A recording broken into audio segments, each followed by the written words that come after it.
Ainulaadne kingituste komplekt Ott Tänakult. Osale ja võida eksklusiivseid kingitusi. Kreeka MM-ralli laupäevased 3 esimest kiiruskatset on sõidetud ja nii nagu Ott Tänak liidrina seda päeva alustas, on ta liidrina ka nüüd ja on oma vahet suutnud suurendada.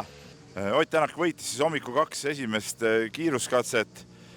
Viimasel katsel kaotas ta napilt Sebastian Ogiele, kuid kõigest 0,1 sekundiga, kuid suures plaanis see jõudude vahekorda ei muutnud.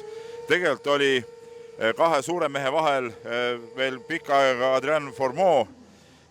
Pärast siis päeva teist kiiruskatset oli ta teisel kohal, kuid päeva siis ütleme enne seda pausi viimasel katsel lõhkus ta oma auto vedrustuse, sai küll lõppaja ja on ametlikkudes nimekirjas veel 3. kohal 1,5 minutise kaotusega, kuid näiteks siia hooldusalasse seda ei ole jõudnud ja oli videopildist näha ka, et see tagumine ratas tal vänderdas päris kõvasti all. Vaatame nüüd intervjuud Ott Tänakuga, mida ta ise nendest hommikupoolsetest kiiruskatsetest arvas ja mida ta arvab sellest, mis teisel ringil võib juhtuda. No nii, Ott Tänak, laupäevased 3 kiiruskatset sõidetud, õnnestus vahet suurendada, et kuidas sa ise neid katseid kommenteerid, et sobisid hästi? Eks peale täna hommikul siis rajapositsioon oli ilmselgelt palju parem kui eile ja autoseadistusega läksime ka tagasi, mis me eelnevad rallid oleme olnud, et vähe tuttavam lugu. Ütlesid, et said seadistust ka natukene paremaks, oli nii? Nagu ma ütlesin just, et läksime tagasi baasseadisse.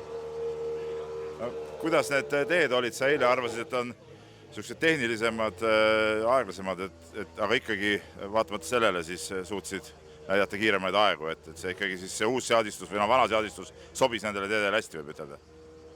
Eks põhiasi oli kindlasti rajapositsioon, et see tee ikkagi iga autoga muutub kiiremaks ja ma arvan, et meie rehvipalik ka täna hommik oli vast mõistlikum, et eks näis, kas me nüüd kestab nagu lõpuni välja ka, et on meil piisavalt palju, et eks Toyota ilmselgelt kasutas vähem pehmeid rehve ja küllap siis neid hiljem on jällegi rohkem mingis kohas. Aga jah, eks me üritasime praegu ju nii palju dividende välja võtta kui võimalik ja eks siis näis, mis edasi saab. Täna tundus, et teed olid ka veidikene puhtamad kui eile. Kas see oli lihtsalt puhtalt televisiooni illusioon või olidki teed paremad?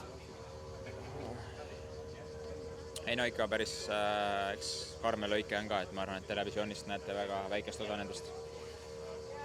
On kartust ka, et teed nüüd tagunesid väga ära või ütleme, et läheb teisel ringil selle võrra veel raskemaks? Ja ei kindlasti. Me oleme Kreekas kindlasti.